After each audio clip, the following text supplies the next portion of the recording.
And Peter Lavery calls it underway for round 2. Crowe pawing the air in his southpaw stance with his jabbing hand, lands a right hand.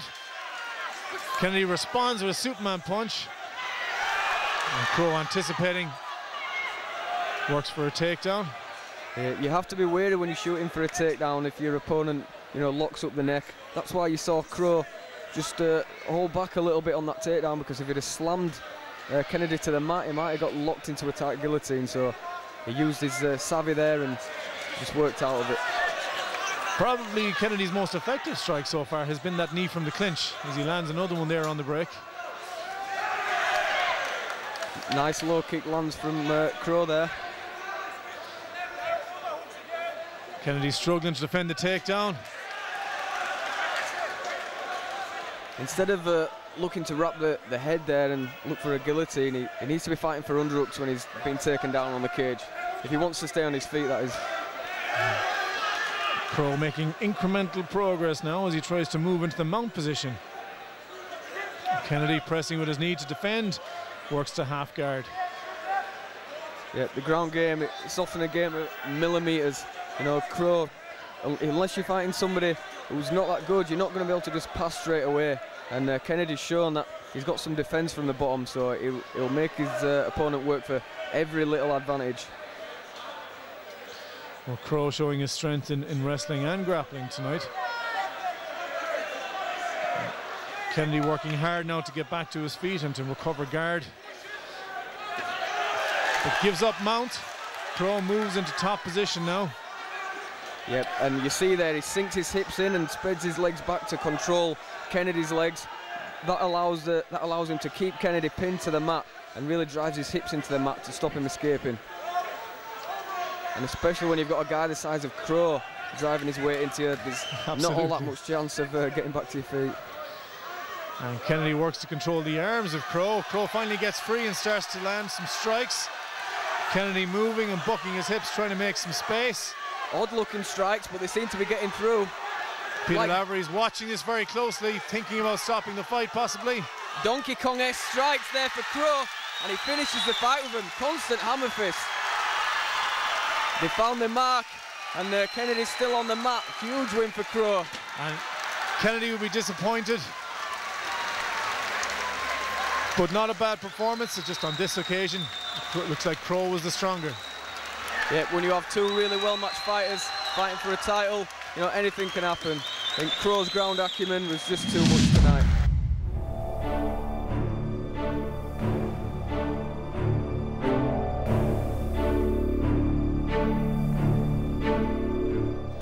As Peter Lavery gets the fighters ready for their second round. Jared takes control of the center of the octagon. Bell looking to land some hard strikes of his own, but it's Gilmore, again, just that little bit more accurate.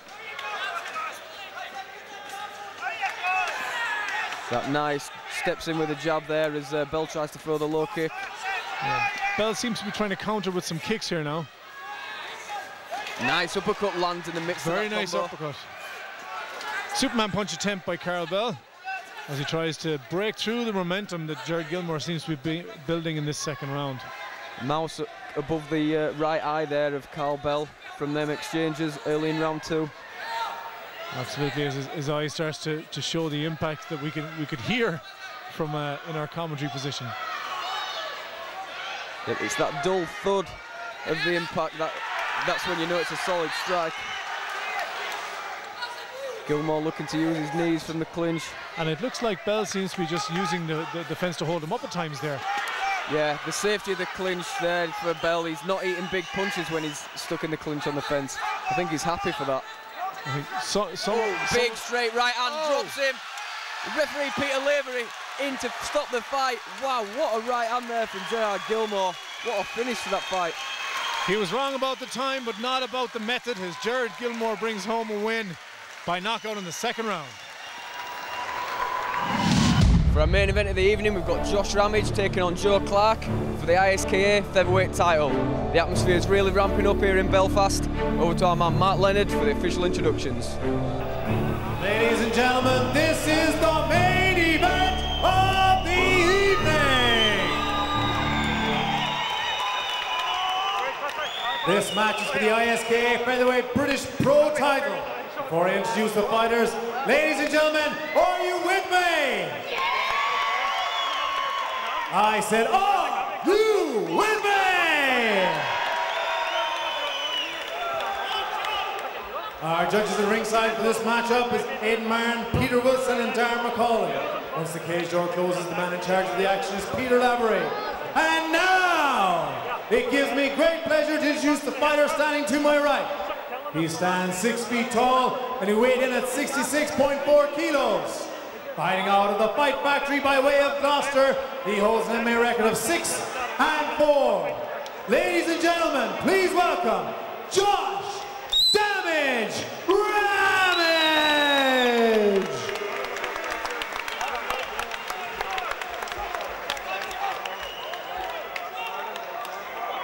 And now I introduce the fighter standing to my left. He weighed in at 66.3 kilos, fighting out of FAI. He holds a record of 4-0.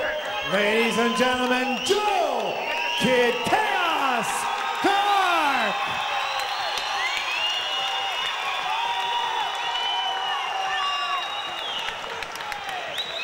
Fighters, you got your instructions. You rules me if you have any questions. These are 3 5-minute rounds of pro MMA. You know what I expect. Keep it clean. Protect yourself at all times. Respect my command at all times. If I say stop, I expect a clean break. Are we clear, fighter? Are we clear, fighter? God bless. Back. And here we go in the main event at Clan Wars 12. The stage is set and the crowd have been whipped up into a frenzy.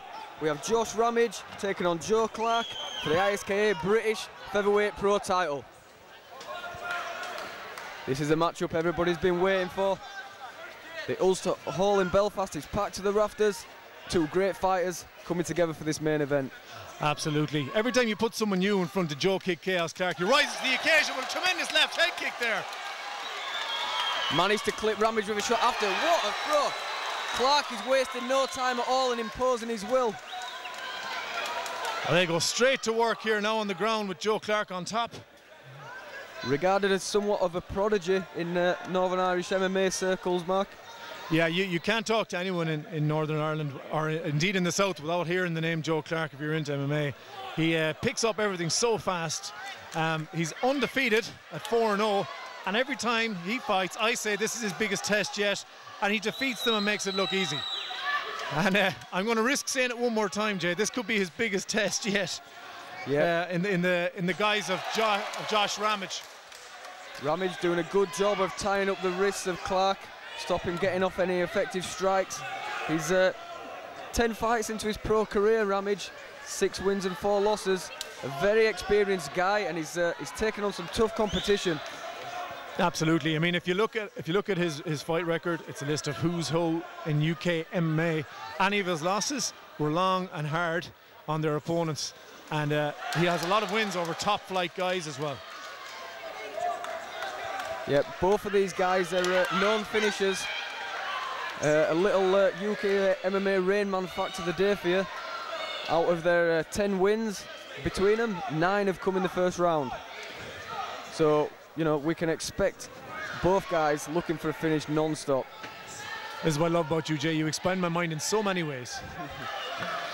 As the 2 fighters now clinch up against the fence, Chaos Clark has Ramage pressed against his back to the fence now, looking for a single leg, it looks like.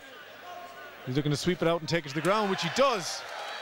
He does well there to pull Ramage off the fence and suck his hip in and manage to take that top position. Ramage looks comfortable though, he's relaxed, he's been in these kind of positions before, you know, and he'll wait for his opportunity. And there he goes, puts Clark back in the guard.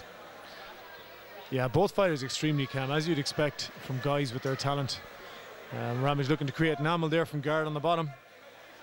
And there's a deep underhook in that arm there. Could he be setting up an attack with that, Jay? Yeah, he certainly could. It's a good way of controlling the guy on the top. But, oh, that's a nice shot that comes through from Clark.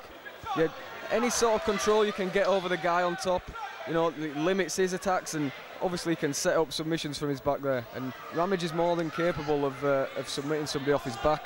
I've seen him do it before, and he'll think he's got a chance here again. Well, this is a fight that has certainly built an awful lot of hype. because no matter how good you are, very few people remain undefeated forever. And he's coming in at 4-0 now, and people have to wonder, is this going to be the time when his fortunes change? But no sign of it so far, as he lands another tremendous right hand from guard there. Yeah, and Clark said to me yesterday at the weigh-ins, it's the experience differential, you know, it means very little to him, and you can see he looks just as composed as Ramage in there, despite having 6 fights less on his resume. Some lovely elbows there as he reaches deep into the guard and throws a right elbow over the top there, catching Ramage right in the face. It's tremendous striking. Every time Clark makes a little bit of distance, it makes Ramage pay with some shots. It might not be a lot, you know, in terms of distance, but like I said, that right elbow there came through 3 or 4 at a time, and then he's back into a safe position, and he's really making Ramage work from his back there. And Ramage is consistently trying to generate some movement underneath with his hips, try and create an angle, but Clark is denying him each time and using the fence. And as you say, Jay, he's back with more strikes. Elbow attempt over the top, almost went to right there. Yep, they stand back up. Am I right in saying this is probably Joe Clark's longest fight to date in his pro career? It's certainly approaching it at this stage, yeah. Like Joe Clark probably considers the 5th minute of the first round deep waters. I mean, deep waters is a term that gets thrown around a lot in MMA, but Ramage did say to me yesterday, he knows he can go the 15 minutes. You know, can Clark say that with any reasonable amount of confidence? It'll be interesting to see in the later rounds, but Clark brilliantly transitioned there during the takedown to take top as it comes into the bell. And I think that bell came none too soon for Josh Ramage there. Yep, perfect timing for the Englishman Ramage there. He went for the throw himself, you know, a bit of a sacrifice throw. Clark landed on top in the mount and immediately let the elbows fly. This fight will be resonating around the UK and Irish MMA scenes. 2 top young guys, you know, who are both looking to make some waves, and people are watching this fight, Mark. Absolutely, and to Victor will go the spoils.